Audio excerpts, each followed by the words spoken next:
سلام عليكم. أعلن وليد الركراكي مدرب المنتخب الوطني عن قائمة اللاعبين الذين ستوجه لهم الدعوة للمشاركة في نهائيات كأس أفريقيا للأمم التي ستحتضنها كوت ديفوار في الفترة الممتدة ما بين 13 يناير و11 فبراير 2024.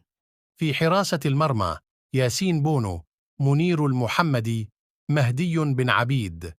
في خط الدفاع: أشرف حكيمي، نصير مزراوي، غانم سايس، يحيى عطية الله، محمد الشيبي، نايف أكرد، شادي رياض، يونس عبد الحميد، عبد الكبير عبقار. وسط الميدان: أمير ريتشاردسون، عز الدين أوناحي، سفيان أمرابط، بلال الخنوس، أسامة العزوزي، سليم أملاح.